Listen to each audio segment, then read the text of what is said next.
11 जो है वो 10 का उलट है, ठीक है ना। 10 में हमने क्या किया था, 10 में हमने टोटल कॉस्ट मालूम की थी ना। 11 में आपको हाइलो मेथड लगाना है। हाइलो मेथड लगाना आता है ना सबको।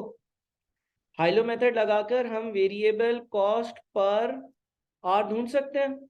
कैसे? चेंज इन कॉस्ट, यानी कि ऊपर आएगा 68,000,000 minus 65,6,000,000 change in cost divided by change in number of hours, यानी कि 1050,000,000 माइनस 95,000,000। तो ये आता है 24 पर आवर। जब ये आपके पास वेरिएबल अमाउंट आ गया, उसके बाद आप फिक्स्ड अमाउंट ढूंढोगे, ठीक है ना, फिक्स कॉस्ट की वैल्यू ढूंढोगे। पानी भी ला दीजिए, ये यहाँ पे पहले से पड़ी थी। अच्छा, फिक्स कॉस्ट जो है, फिक्स कॉस्ट के लिए क्या करेंगे? फॉर एग्जांपल हम 656,000,000 की अगर बात करते हैं, तो 656,000,000 में फिक्स्ड और वेरिएबल दोनों कॉस्ट शामिल है। इसमें से हम माइनस कर देंगे 24 मल्टीप्लाइड बाई ये जो पहला क्वार्टर, इसमें 950 घंटे काम हुआ था ना, तो 950,000 आवर्स की 24 रुपीज के हिसाब से जो भी वेरिएबल वैल्यू बनती है। देखो 65.6 मिलियन टोटल है, 65.6 मिलियन में फिक्स और वेरिएबल दोनों शामिल है। इसमें से अगर हम वेरिएबल हटा देंगे तो फिक्स बचेगा ना। इसमें वेरिएबल कितना होगा? 24 रुपए के हिसाब से 950 घंटों का जो भी अमाउंट बन रहा है वो हटा दो, कितना बचा? 42,800,000। क्वेश्चन 10 और 11 एक दूसरे का ऑपोजिट है। 10 में जो वैल्यूज थी उससे 11 बना और 11 की वैल्यू से 10 बन रहा है। अच्छा सर, क्या हम 68 मिलियन यूज नहीं कर सकते? आप 68 मिलियन भी यूज कर सकते हो। अगर आप 68 मिलियन यूज करोगे तो बताओ क्या माइनस करोगे उसमें से? 68 मिलियन जिस क्वार्टर के नंबर ऑफ आवर्स हैं, उस क्वार्टर में कितने आवर्स काम हुआ था? 1050,000,000। तो इसमें से हम माइनस करेंगे 1050,000 मल्टीप्लाइड बाई 24, है ना। 68 मिलियन जिस क्वार्टर की हमारी वैल्यू थी, उस क्वार्टर में 1050,000 आवर्स काम हुआ था। तो 68 मिलियन में से 1050,000 मल्टीप्लाइड बाई 24 को माइनस करेंगे तो भी 48.2 मिलियन ही बन रहा होगा। सेम आंसर आएगा। इसके बाद अगला 12 करो। मैं इसको सेव कर लूं जरा।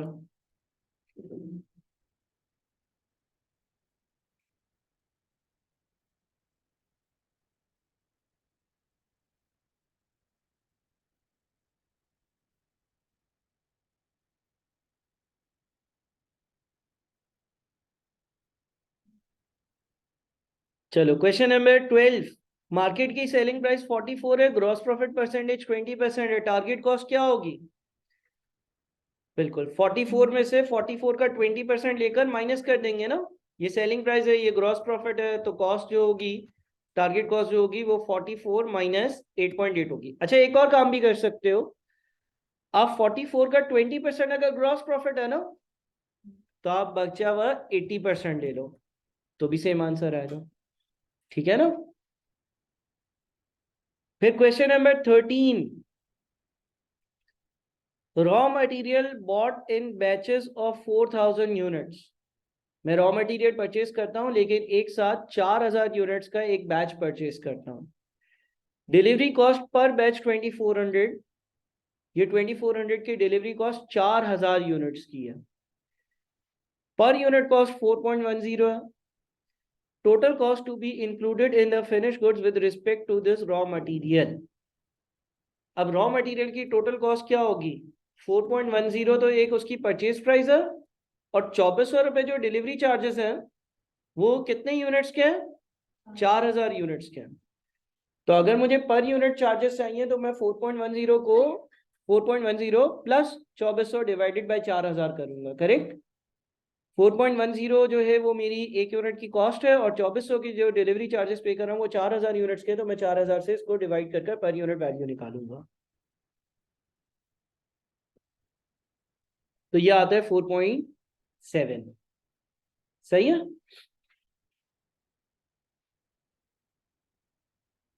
ठीक है ना।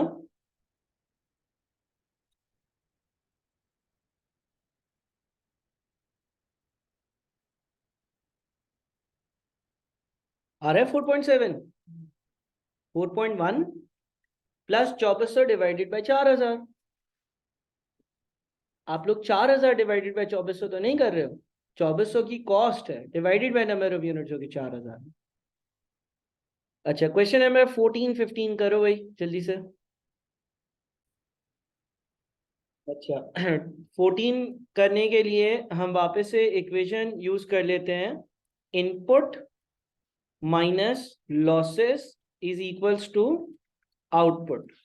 नेट क्वांटिटी का मतलब क्या होता है? नेट क्वांटिटी का मतलब होता है लॉसेस के बाद। ठीक है। तो x minus 2% of x is equals to 25। ठीक है, ये इक्वेशन बन जाएगी हमारी। x minus 2% of x is equals to, ठीक, इज इक्वल्स टू 25। वली आप इधर ही हो ना, मैं आता हूँ 15 मिनट पे। आप वली,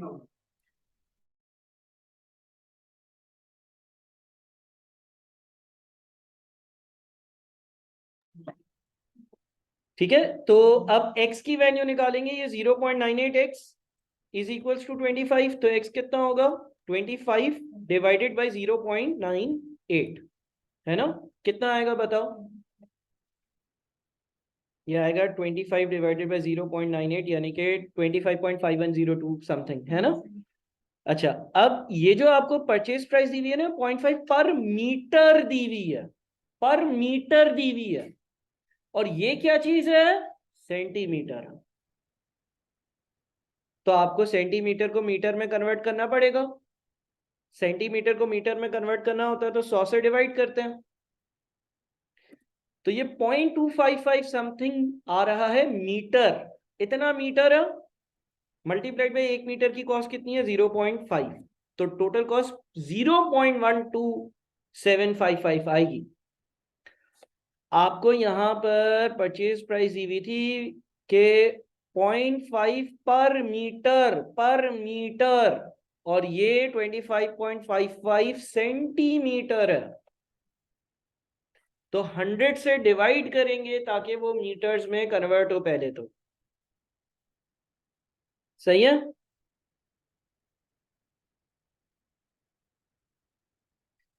15 working hours 0.5 hours, idle time 10% of hours worked. देखो, समटाइम्स क्या होता है कि किसी लेबर को मैं कोई काम करने के लिए देता हूं ना, तो उसके कुछ तो होते हैं वर्किंग आवर्स, जितने घंटे वो एक्टिवली काम करेगा। अब इसमें आइडल टाइम्स भी हैं। आइडल टाइम का मतलब ये है कि जितना टाइम लेबर जो है वो फारिग बैठा हुआ होगा, और वो कितना है? आवर्स वर्क का 10%। ठीक है। तो 0.5 का 10% या 0.05, तो टोटल कितना बना? टोटल बन गया 0.55। ठीक है। Payment for one complete hour work 12.60। Labour की कॉस्ट क्या होगी if idle time is due to company owners? अच्छा, अब इसका क्या मतलब है? देखो जरा इस बात को समझो कि आइडल टाइम जो है ना वो दो तरह के होते हैं। एक आइडल टाइम जो है ना वो प्रोसेस का इनबिल्ट हिस्सा होता है। मिसाल के तौर पर तुम एक मजदूर को लेकर आए और उसको बोला कि यार ये जो है ना वो दीवार को पेंट करना, और 2 कोट लगाने हैं। 2 कोट लगाने का मतलब ये कि एक बार तुम पेंट करोगे फिर वो थोड़ा सूखेगा, फिर दूसरी बार वापस से पेंट करोगे ताकि अच्छा पेंट हो जाए। अब उसने बोला ठीक है मैं 1 घंटे के 100 रुपए लेता हूँ, 3 घंटे में एक बार रूम को पेंट करूंगा, फिर 1 घंटा मुझे बैठना पड़ेगा। क्यों बैठना पड़ेगा? सूख रहा होगा पेंट।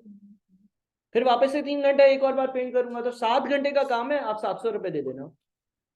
अब मैं उससे ये बहस नहीं कर सकता बीच में, तो 1 घंटे तुम फारिग हो गए तो मैं क्यों पैसे दूं तुम्हें। वो बोलेगा काम करवा लो, मैं अपनी मर्जी से फारिग थोड़ी बैठा हुआ हूं बीच में। ये तो आप जो काम करवा रहे हो उसका ही नेचर ऐसा है कि मुझे उसके पैसे मिलने चाहिए। मैं तो तैयार हूं काम करने के लिए, अलबत्ता काम हो ही नहीं सकता, क्योंकि वो जब सूखेगा तो फिर अगली बार काम होगा। तो मैं तो 3 घंटे पहले काम किए उसके पैसे भी लूंगा, 1 घंटा फारिग बैठूंगा उसके भी पैसे लूंगा, और फिर 3 घंटे और काम करूंगा उसके भी पैसे लूंगा। क्योंकि मैं तो आपकी प्रेमिसेस पर, आपकी जगह पर 7 घंटे के लिए आया हूं, तो 1 घंटे के 100 रुपए तो 700 रुपए दूंगा। एक केस हो गया। इस केस में मैं लेबर को कंपनसेशन दूंगा, पैसे दूंगा, इसलिए क्योंकि भाई वो मेरे लिए काम करने आ रहा है, और जो उसका फारिग बैठना है वो उसके शौक की वजह से नहीं है, बल्कि मेरी मजबूरी है, या जो मैं उससे काम करवा रहा हूँ उसमें वो चीज इनबिल्ट है, वो करना ही पड़ेगा। दूसरा ये होता है कि किसी मजदूर को लेकर आया, उसने बोला भाई मैं 3 घंटे काम करूंगा, फिर मैं 1 घंटे सो जाऊंगा, आराम से 1 घंटे बाद उठूंगा, फिर 3 घंटे काम करूंगा। अब मैं क्या उसको सोने के पैसे दूंगा? नहीं, मैं तो उसको काम करने के पैसे दे रहा हूँ। उस केस में मैं उसको 6 घंटे के पैसे दूंगा, 7 घंटे के पैसे नहीं दूंगा। ठीक है ना। अगर कोई ऐसा काम हो जिसमें ब्रेक की जरूरत नहीं है, और वो बोले कि नहीं मैं तो सोऊंगा, आराम करूंगा, फिर उठूंगा, फिर मैं काम करूंगा, तो मैं उसके पैसे उसको नहीं दूंगा। यहाँ पर लेबर की कॉस्ट मालूम करनी है। If idle time is due to company owners, अगर कंपनी के ओनर की वजह से आइडल टाइम हो, तो फिर मैं 0.55 यानी कि आइडल टाइम के भी पैसे दूंगा, और जो वो काम कर रहा है उसके भी पैसे दूंगा, और पर आवर पैसे देने 12.6 के हिसाब से। तो ये 6.93 की अमाउंट बनती है। ठीक है। अच्छा 16, आप लोगों ने ओवरहेड्स के चैप्टर में ओवरहेड्स एब्जॉर्प्शन रेट कैलकुलेट किया होगा। ठीक है। मुझे बताओ ओवरहेड्स एब्जॉर्प्शन, पिछले वाले का आंसर 6.93 है, 0.55 मल्टीप्लाइड बाई 12.6। 12.6 जो है वो आपकी पेमेंट है पर आवर, तो नंबर ऑफ आवर्स को पर आवर रेट से मल्टीप्लाई करेंगे ना।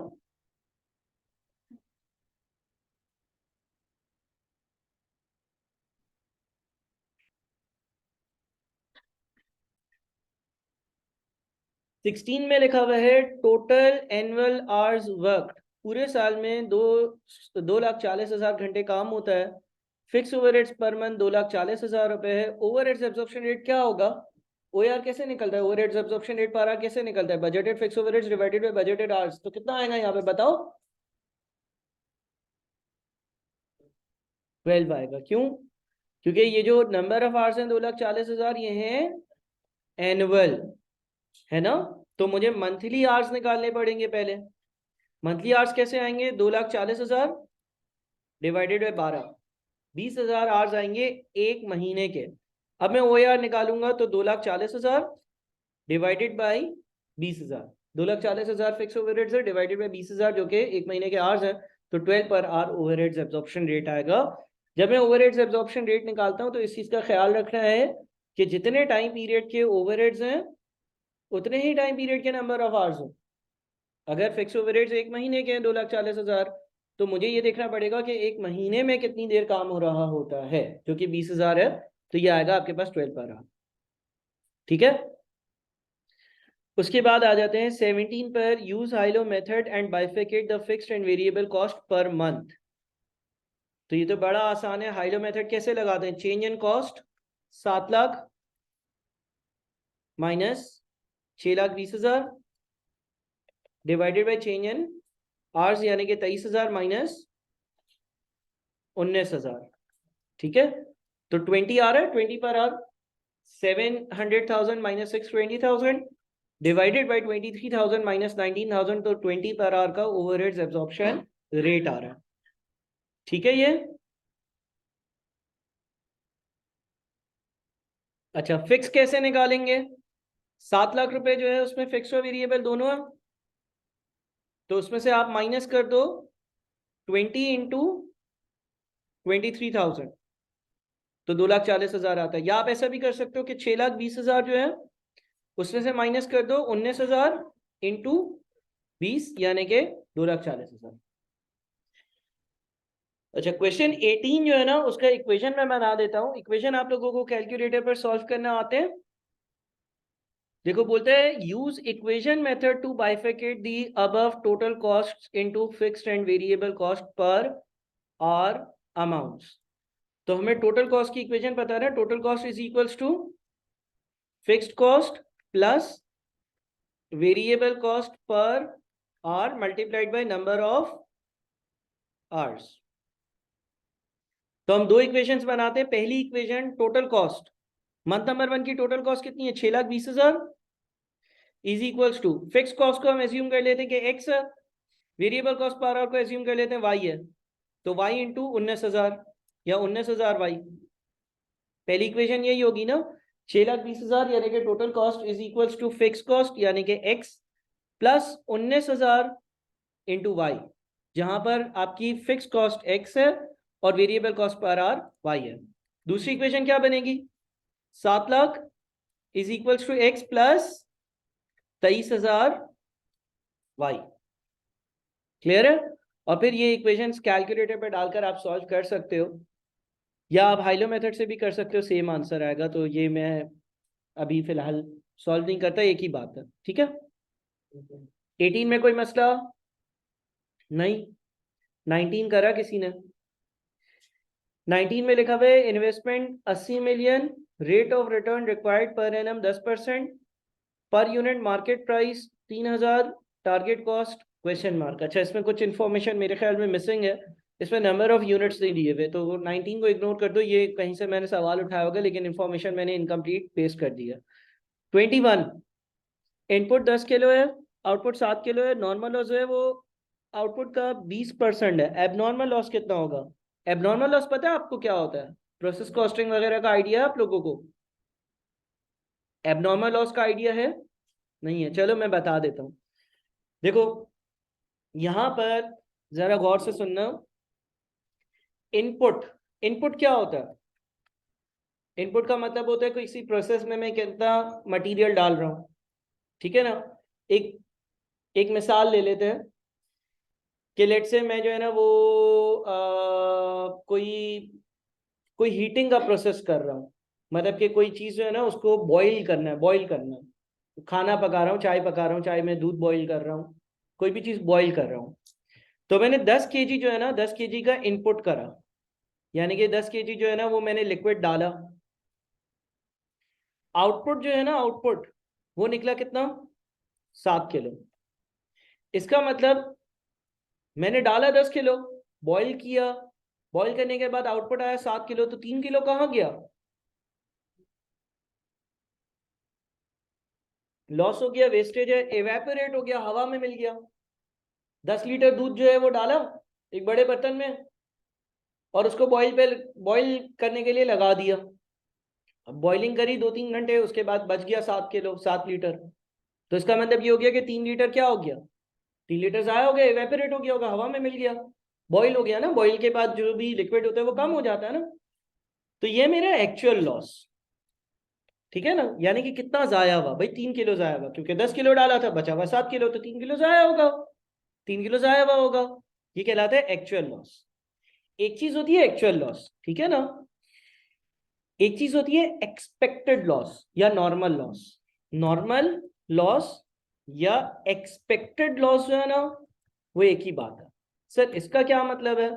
देखो यहाँ पे लिखा हुआ है कि नॉर्मल लॉस कितना होता है, आउटपुट का 20%।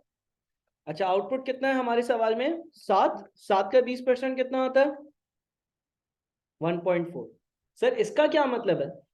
देखो जब हम कोई काम बार बार करते हैं ना तो हमारी एक्सपेक्टेशन डेवलप हो जाती है। मिसाल के तौर पर मैं बार बार, लेट से ये कोई वही एग्जांपल ले लेते हैं कुकिंग की, कोई कुकिंग का प्रोसेस है, मुझे पता है कि यार मैं 10 लीटर अगर पानी डालता हूँ और उसको बॉईल करता हूँ और ये जो भी मैं चीज पका रहा हूँ, तो 1.4 लीटर आमतौर पर जाया हो जाता है। ये आपकी एक्सपेक्टेशन है। अब कभी आप चूल्हा तेज रखकर भूल गए तो क्या तभी भी 1.4 लीटर ही जाया होगा? नहीं, ज्यादा हो सकता है। इस केस में क्या हुआ, एक एक्सपेक्टेड है, एक्सपेक्टेड वर्किंग। एक्सपेक्टेड वर्किंग क्या है? एक्सपेक्टेड ये था कि तुम इनपुट करोगे 10 का, तुम एक्सपेक्ट कर रहे थे, तुम एक्सपेक्ट कर रहे थे कि तुम्हारा जो लॉस होगा ना वो 1.4 होगा, और तुम्हारा जो एक्सपेक्टेड आउटपुट था, तुम एक्सपेक्ट कर रहे थे कि यार 10 लीटर डालूंगा, 1.4 लीटर जाया हो जाएगा, एवेपोरेट हो जाएगा, खत्म हो जाएगा, चला जाएगा, और जो पीछे बचेगा ना वो कितना बचेगा, 8.6। ये वैल्यूज मैंने बनाई है बेस्ड ऑन एक्सपेक्टेशंस, जो तुम एक्सपेक्ट कर रहे थे, जो तुम सोच रहे थे कि यार ऐसा ऐसा होगा, मैं 10 लीटर डालूंगा और तकरीबन 1.4 लीटर जाया हो जाता है, तो जो बचेगा ना वो 8.6 बचेगा। लेकिन कभी कभार क्या होता है, इंसान से कोई गलती हो जाती है या किसी भी अनफोर्सिन सर्कमस्टांसेस की वजह से मेरे एक्चुअल लॉसेस मेरे नॉर्मल लॉस से ज्यादा होते हैं। तो यहां पर एक्चुअली क्या हुआ कि 10 में से सिर्फ 7 लीटर बचा, यानी कि 3 लीटर आया हुआ। अब एबनॉर्मल लॉस क्या होता है? एबनॉर्मल लॉस का मतलब ये कि जो तुमने सोचा नहीं था वो लॉस। भाई मैंने तो सोचा था कि 1.4 जाया होगा, जाया हुआ कितना है? 3। तो अगर टोटल 3 जाया हुआ है उसमें से 1.4 का तो मुझे अंदाजा था जाया होगा ही होगा, तो मेरी एक्सपेक्टेशन से मजीद ज्यादा जाया कितना हुआ है? 1.6। वो एबनॉर्मल लॉस कहलाता है। या तुम इसको यूं भी समझ सकते हो कि लेट से एक क्लास है, वो 2 बजे शुरू होनी थी, अब तुम्हें पता है तुम 2:05 या 2:10 पर ही पहुंचते हो, यानी कि तुम्हारी एक्सपेक्टेशन क्या है कि तुम क्लास शुरू होगी उसके कितनी देर बाद पहुंचोगे? 5 मिनट या 10 मिनट, चलो 10 मिनट बाद, ये है एक्सपेक्टेड। लेकिन एक बार तुम क्लास के लिए आ रहे थे, रास्ते में टायर पंचर हो गया, तो तुम 45 मिनट्स लेट पहुंचे। तुमने सोचा था मेरी शुरू की 10 मिनट की क्लास मिस होगी, मिस कितनी हो गई? 45 मिनट की क्लास मिस हो गई। तो तुमने जो सोचा था उससे कितनी ज्यादा मिस हो गई? 35 मिनट। इसी तरह से यहां पर ये बंदा सोच रहा था कि इस प्रोसेस में 1.4 लीटर जाया होगा, जाया हो गया 3 लीटर। उसकी एक्सपेक्टेशन से 1.6 लीटर्स ज्यादा जाया हो गया। ये कहलाता है आपका एबनॉर्मल लॉस।